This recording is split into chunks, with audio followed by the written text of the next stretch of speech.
Alors, bonjour à tous.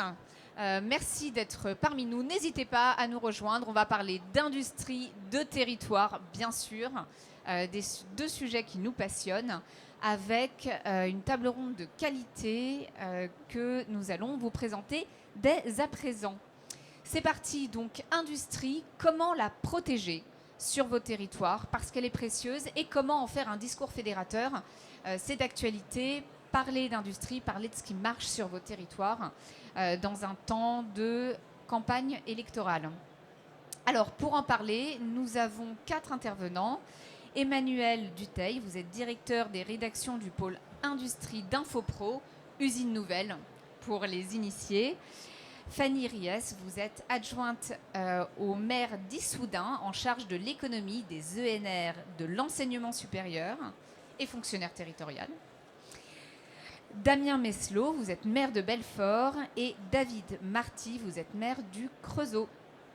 Et donc nous allons en parler avec vous. Alors, industrie, comment la protéger, comment en faire un discours fédérateur? Emmanuel, on commence avec vous. Vous êtes donc directeur des rédactions de pôle industrie d'Infopro. Vous venez de sortir, je crois, un baromètre industriel. Est-ce que vous pouvez nous en parler? Qu'est-ce que ça dit de notre réindustrialisation? Et en particulier, quelles sont les demandes des industriels à la maille de la commune? Puisqu'ici, on est au Salon des maires. Merci déjà pour votre invitation. Alors, moi, j'ai un tout petit peu cassé l'ambiance dès le démarrage, puisque le baromètre des investissements industriels que l'usine Nouvelle fait depuis plusieurs années est mauvais pour cette année 2025, puisqu'on a à nouveau plus de fermetures que d'ouvertures de sites, et assez nettement même par rapport à 2024, parce qu'on avait un écart de 10 en 2024, là on a un écart de 28 entre les ouvertures et les fermetures. Autre signal qui n'est pas très encourageant, sur l'année 2024, c'était très circonscrit à certains secteurs, notamment l'automobile, où bien évidemment le passage à l'électrique crée de gros dégâts, mais également du côté de la chimie. Là, ça s'élargit un peu. On voit des choses assez notables du côté, par exemple, de l'agroalimentaire et ce genre de choses. Si on veut regarder le verre à moitié plein, parce que c'est quand même toujours ça qui est important, si on remonte à 2019, qui est un peu le début où vraiment on avait vu des projets revenir, et mon voisin pourra en parler mieux que moi sur des projets très concrets du côté de Belfort, on a une désindustrialisation qui, malgré tout, sur cette période, s'est stoppée ou s'est stabilisée, pourrait-on dire. Mais c'est vrai que les signaux sont aujourd'hui inquiétants. Alors, on a eu un bruit ambiant en début de semaine autour de Choose France. Un bruit là aussi mitigé, puisque le 30 milliards ne veut strictement rien dire d'investissement. Il n'y en a que 9 qui sont de nouveaux milliards d'investissement. Et même dans ces 9, quand on décortique, c'est pas si simple que ça de voir véritablement ce qui est nouveau. Et donc nous, ce qu'on ressent, et du côté des industriels, ce qui nous remonte, mais ça va pas être une grande surprise, hein, notre baromètre de toute manière le montre très clairement, c'est clairement au moment de la dissolution qu'il y a à nouveau un inversement de tendance et on ne s'en est jamais remis. Et la période politique actuelle, avec tous les atermoiements budgétaires, crée au minimum une situation d'attente. Ce qu'il va falloir voir, c'est si après une forme de stabilisation, si on a à nouveau un budget par exemple, est-ce que ce qui est dans les cartons repartira ou pas? Et ça, on n'est pour le moment pas capable d'y répondre, parce que la France reste un pays très attractif, avec des atouts importants, on le dit toujours, hein, mais notamment sa manœuvre, avec quand même un gros travail qui a été fait. On a eu la chance d'aller aussi au Creusot pour faire un territoire et industrie, avec des maires très implantés qui, entre les sites clés en main et ce genre de choses, il y a beaucoup de choses qui ont quand même été faites ces dernières années, mais se pose aussi quand même, et ça on le voit de plus en plus naître, et c'est pour ça que c'est dommage que des usines ferment, se pose la question de l'acceptation. Parce qu'une fois qu'une usine ferme, ça devient de plus en plus compliqué de la rouvrir, et notamment dans un paquet d'activités. Voilà en tout cas ce que nous, on peut voir. Merci. Alors je vais faire un petit peu votre pub pour Territoire et Industrie. En effet, une série d'événements que vous organisez partout en France, dont la prochaine édition, je crois, se tient le 27 novembre prochain à Saint-Quentin en Yvelines. Effectivement, c'est la première fois qu'on sera en Ile-de-France. On avait eu la chance d'aller au Creusot il y a 1 an et demi, je crois. Et puis on était allé également à Belfort à peu près dans la même période, mais on était allé à Mulhouse, on était allé à Dunkerque, on est allé au Grand Figeac, on est allé à Pau, on est allé dans un paquet de villes comme ça. Et le but de cette tournée Territoire et Industrie, c'est vraiment d'aller au plus près du territoire, de voir ce qui fonctionne sur place. Parce que malgré le discours que je viens de porter malheureusement, il y a un paquet de territoires dans lesquels l'industrie, ça veut encore dire quelque chose. Parce que ne l'oublions pas, hein, l'industrie, c'est de l'emploi aujourd'hui pas si délocalisable que ça, puisqu'on voit bien toutes les difficultés avec la Chine.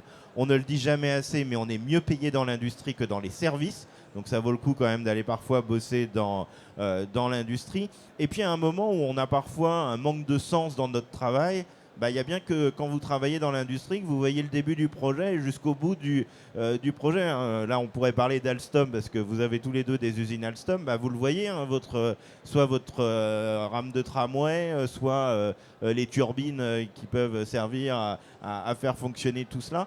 Et ça, c'est quelque chose d'extrêmement important. Mais on est un pays qui, malheureusement, s'est nettement désindustrialisé. Mais on a fait 2 petites études à l'usine Nouvelle ces dernières années que je trouve intéressantes. Une qui était la vision des Français de l'industrie. On l'avait intitulée « Je t'aime, moi non plus ». Parce que très clairement, tout le monde trouvait que l'industrie c'était bien, mais personne ne voulait y travailler et surtout personne n'en voulait une au fond de son jardin. C'est un peu comme les éoliennes. Et on l'a refaite cette année qu'au niveau des jeunes. Alors chez nous, les jeunes, ça veut dire 18-24 ans, donc soit en études ou en primo-emploi. Et là, c'était intéressant parce que les jeunes avaient envie d'aller travailler dans l'industrie, mais pas pour faire de l'industrie. C'est-à-dire que le métier de production arrivait en tout dernier, mais en revanche, ils avaient bien compris que parce qu'on est mieux payé, on peut y faire de la cybersécurité qui est vachement plus intéressante que dans la plupart des boîtes normales. On peut y faire du marketing, on peut y faire de l'IA, on peut y faire tout ce qu'on veut. Et donc aller travailler dans l'industrie pour une question de... Il mettait très en avant la souveraineté. Alors malheureusement, c'était très très genré, hein. Les filles voulaient aller travailler dans le luxe, dans la santé, dans l'agroalimentaire, et puis les garçons dans la défense. C'est caricatural, mais c'était malgré tout encore ça aujourd'hui. Mais en tout cas, voilà, rien n'est perdu parce que c'est comme ça qu'on a intitulé cette étude sur les jeunes et l'industrie. Merci. Alors, je vais me permettre de rebondir parce que je suis aussi rentrée dans le vif du sujet sans même me présenter. Donc, Virginie Sachs, donc j'ai plusieurs casquettes. Aujourd'hui, je représente à la fois l'entreprise Companion, qui est un cabinet de conseil sur la réindustrialisation et le lien au territoire, dans lequel on travaille en particulier les enjeux d'implantation de l'industrie sur les territoires, les enjeux d'acceptabilité. Sont essentiels. Je pense qu'on n'en parle pas assez. Et vous avez raison de le pointer. On pense que c'est fait. Et en fait, ça n'est pas fait, hein. Même quand des projets sont décidés, ils sont annoncés, ils peuvent rencontrer en bout de chaîne, ou même pas si loin que ça, des enjeux d'acceptabilité. J'ai aussi une autre casquette, c'est celle de vice-présidente d'une association qui travaille l'image de l'industrie, qui s'appelle les Influstriels.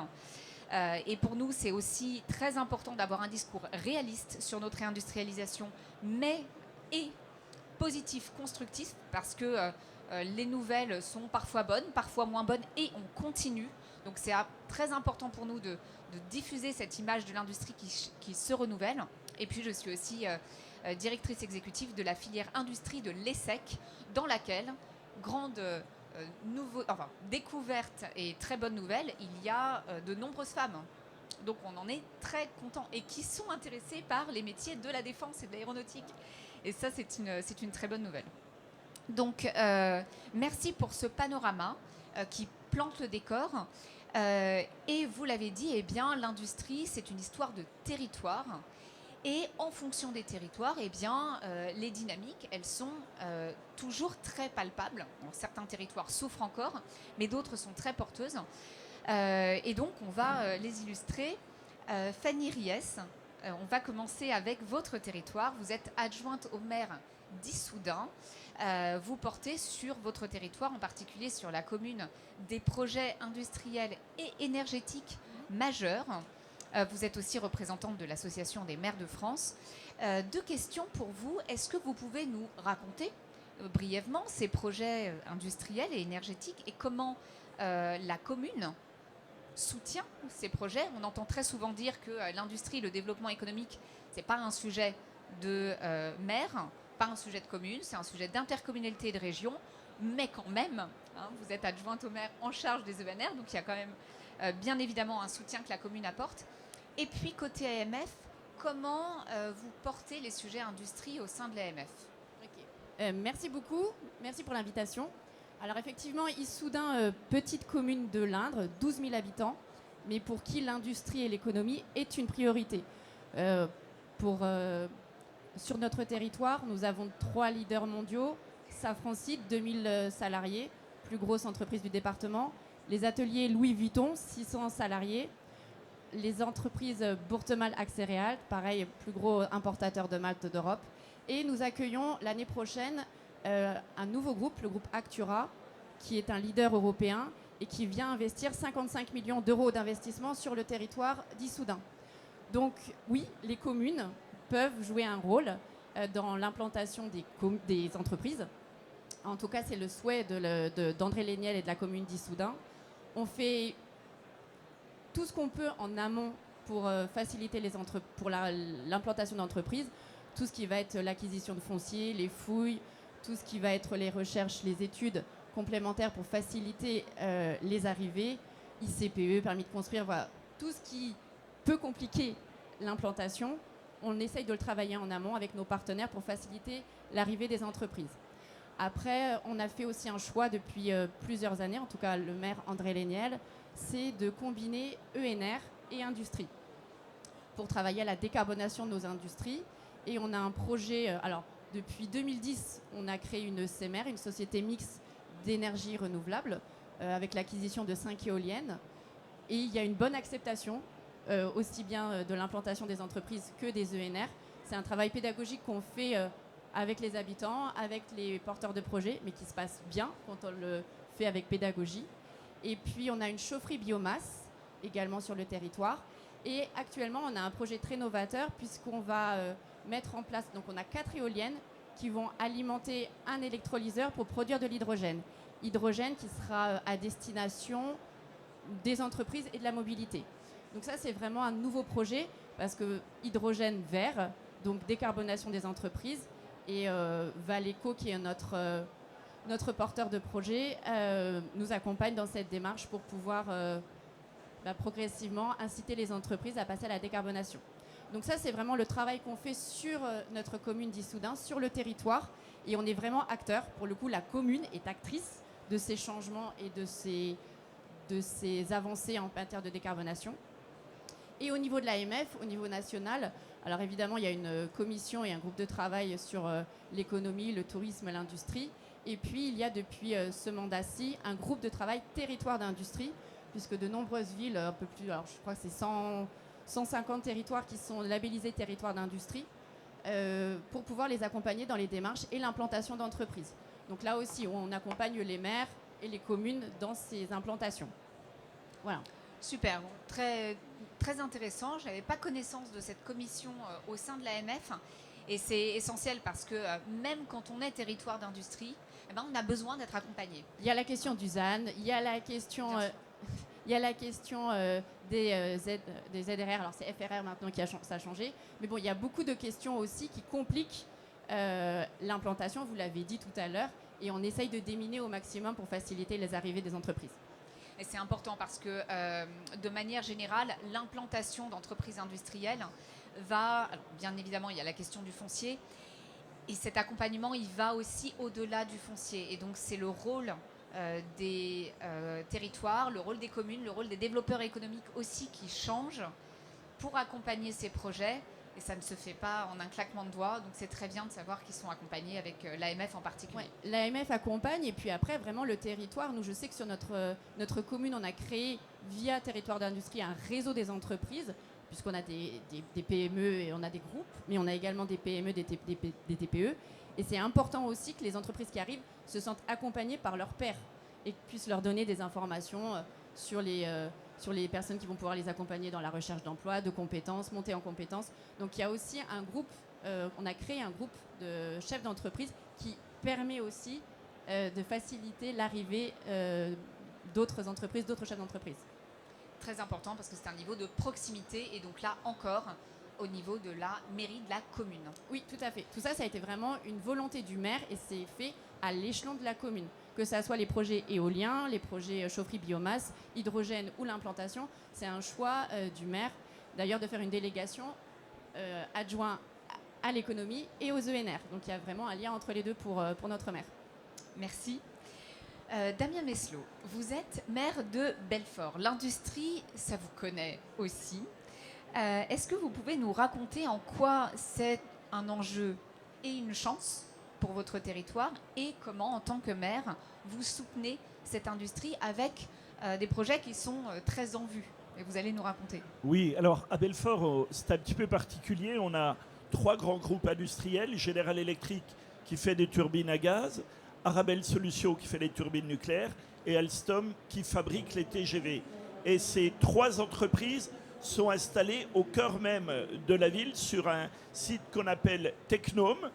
Ce site était le site historique d'Alstom et d'une usine Bull qui a disparu. On a créé une SEM, une société d'économie mixte d'immobilier d'entreprise pour racheter les friches industrielles. Cette SEM qui a été créée il y a 30 ans a 60 millions de capital maintenant. Elle a racheté les friches et on a complètement réindustrialisé. Et quand on a des gros projets de développement, comme par exemple Alstom Transport, qui a voulu construire un nouveau bâtiment de 10 millions d'euros, ce bâtiment, on l'a construit au sein même de la ville, ce qui veut dire qu'il y a une acceptabilité, et là je reviens sur ce que vous disiez tout à l'heure, on prend la moitié d'un parking, on construit une usine, tout le monde applaudit. Je veux dire, quand les turbines sortent, on coupe les routes, on fait partir les turbines. Je n'ai jamais eu, depuis 12 ans que je suis maire, un seul courrier ou un seul appel pour me dire ça va pas. Là, on a, avec la relance du projet nucléaire français, Arabelle Solutions doit doubler sa surface. On doit construire 20 000 mètres carrés de surface industrielle dans la ville. Tous les acteurs se mettent autour de nous. On va racheter des terrains, déplacer des bâtiments. Personne ne dit rien. Donc il y a là, l'action du maire est fondamentale pour qu'il y ait une acceptabilité par rapport aux nuisances que peuvent causer les passages des camions, les passages des grosses turbines. On a également Alstom. La voie ferrée rentre directement dans l'usine. Il y a régulièrement des essais de train qui produisent un certain nombre de nuisances. Personne ne dit jamais rien. C'est-à-dire que les gens ont compris que la présence d'industrie, il y a 7000 emplois au centre-ville, et bien que ces emplois, ça crée la richesse, ça crée l'attractivité, et que s'ils l'acceptent, demain, leurs enfants, leurs petits-enfants pourront travailler dans l'usine. Et ce qu'on a fait également, parce qu'on commence à manquer un petit peu de main-d'œuvre, c'est vrai que les lycées n'orientent pas automatiquement tous les jeunes performants vers l'industrie. On a créé une école de production avec le MEDEF pour, disons, faire une acculturation, pour encourager les jeunes à aller vers des métiers en leur expliquant que c'était bien payé, en les accueillant dans de bonnes conditions pour que l'industrie puisse aussi trouver des solutions. Et on est une ville de 50 000 habitants, une agglomération de 100 000, et c'est vraiment cette implication des élus en faveur de l'industrie qui a entraîné cette acculturation de la population qui fait qu'on peut construire des usines sans avoir de difficultés par rapport à la population, sachant que ça produit bien évidemment quelques nuisances, mais tout le monde les accepte. Vous avez dit un mot qui est très important, on parle d'acceptabilité, vous avez parlé d'acculturation, parce qu'on oublie parfois que l'acceptabilité, c'est vraiment une question d'identité et de culture. C'est-à-dire que ça se crée pas l'acceptabilité en 3 mois de concertation. Hein, c'est toute une pédagogie, tout un discours et un accompagnement de la population pour que l'identité du territoire se transforme avec eux profondément. Et on a organisé un grand salon avec tous les industriels et tous les collèges du département passent voir les métiers de l'industrie dans ce salon. On a réussi avec l'aide du conseil départemental. Tous les collèges passent voir ce salon et les jeunes regardent les métiers qui existent, voient ce qu'ils peuvent faire et on se dit qu'à terme, ça produira des envies et ça créera des vocations pour aller vers l'industrie. Parce que c'est bien de développer l'industrie, mais encore faut-il qu'il y ait des gens qui veulent y travailler. Exactement. Et alors, je fais une petite pub pour la Semaine de l'Industrie qui est en ce moment. Les usines ouvrent leurs portes. Si jamais vous n'avez pas encore visité d'usine cette semaine, faites-le. J'étais avec des étudiants de l'ESSEC lundi dans l'usine de BIC, hein, parce qu'il y a la transition énergétique et puis il y a aussi les stylos qu'on produit, on les produit dans des usines. Et vraiment, ça ouvre des vocations à tout âge. Donc n'hésitez pas. Merci beaucoup pour cet exemple. Alors si peut-être une petite question, la SEM, 60 millions d'euros aujourd'hui Oui. d'investissement donc, Euh, ou de- de de capital. capital. Le capital Juste est de en quelques secondes, qui sont vos cofinanceurs et comment on constitue 60 millions d'euros de capital? Le premier actionnaire, c'est le Grand Belfort. Le deuxième, c'est la Caisse des dépôts et consignations. Le troisième, la région. Après, on a toute une série d'acteurs moins importants, mais ça s'est fait au cours des années. Et malgré l'alternance politique qu'il y a eu chez nous, avant c'était plutôt le Parti socialiste, maintenant c'est les Républicains, il y a toujours eu une unanimité sur l'industrie, malgré les différences politiques, ce qui nous a permis d'avoir une politique de long terme, parce que c'est très important, quand on parle d'industrie, d'avoir une continuité politique, de ne pas faire des stop and go en fonction des alternances politiques. Et donc d'avoir des outils comme les SEM, qui sont quand même les outils, ou les SMER, qui sont des outils extrêmement précieux pour soutenir l'industrie au niveau très local. Merci beaucoup. David Marty, vous êtes maire du Creusot. L'industrie aussi, ça vous connaît. Est-ce que vous pouvez nous décrire brièvement les projets industriels majeurs que vous soutenez? Je sais que vous en avez de nombreux, et en particulier de reconversion de friches et des projets industriels qui s'implantent sur ces friches. Comment vous la soutenez, cette industrie, à l'échelle de la commune? Disons qu'on est, on est un peu sur le même modèle que Belfort. Hein. D'abord, on est en Bourgogne-Franche-Comté tous les deux. Alors nous, c'est plutôt la Bourgogne du Sud. Mais c'est à peu près le même modèle. Hein. C'est-à-dire qu'il faut... on ne parle même pas d'acceptabilité. On parle de revendication de l'industrie. Ce n'est pas la même chose. Parce qu'on a largement dépassé l'acceptabilité par les habitants. On revendique l'industrie et on veut l'industrie, même quand on n'y travaille pas d'ailleurs. C'est ça qui est extraordinaire. Et donc, le territoire, parce que moi je raisonne plutôt à l'échelle du territoire que de la ville du Creusot, parce que c'est un projet qu'on porte à la fois sur le territoire communauté urbaine et à la fois sur territoire d'industrie. Alors nous, on accompagne d'une manière globale, c'est ce qu'on appelle l'accompagnement 360 degrés des entreprises.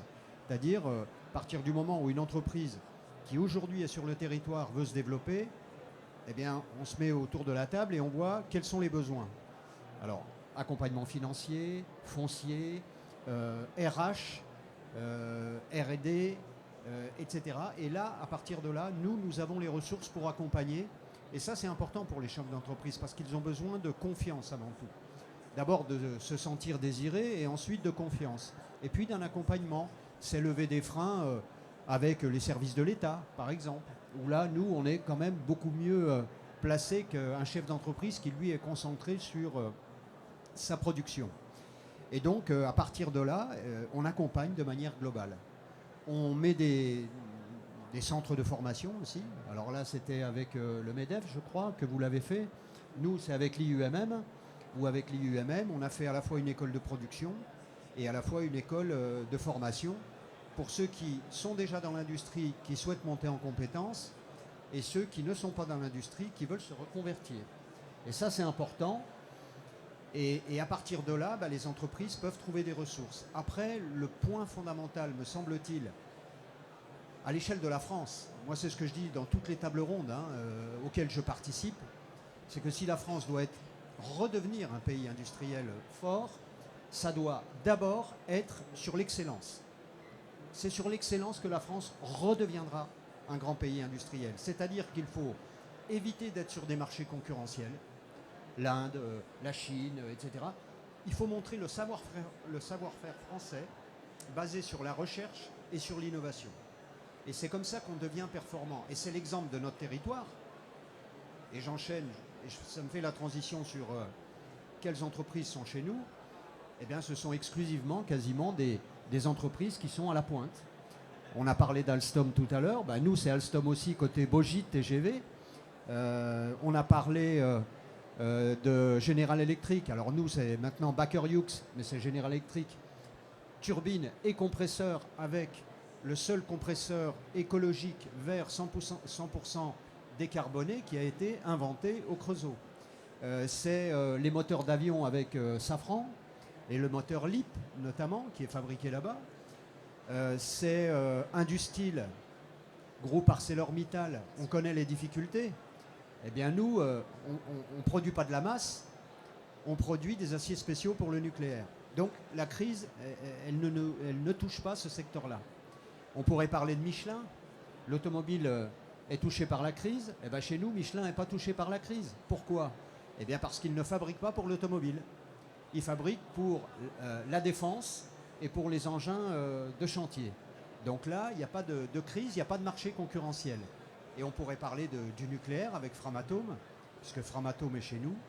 Et donc Framatome va investir 600 millions d'euros sur une nouvelle forge. Et donc on doit l'accompagner. Ça fait 4 ans qu'on accompagne Framatome pour le foncier, pour l'énergie dont ils auront besoin. Et ça, c'est notre rôle à nous. Voilà. Et c'est comme ça que nous l'accompagnons avec des nouvelles implantations. Je vais en citer 2 qui sont emblématiques. L'une sur le nucléaire avec Jimmy, les SMR. Donc les SMR vont être fabriqués là-bas. Et puis une industrie qu'il faut diversifier. Et nous avons cette volonté de diversifier l'industrie avec un groupe de joaillerie de luxe, le groupe MCGP, qui va créer une manufacture pas très loin du Creusot. Et là, on accompagne également de A à Z. Voilà.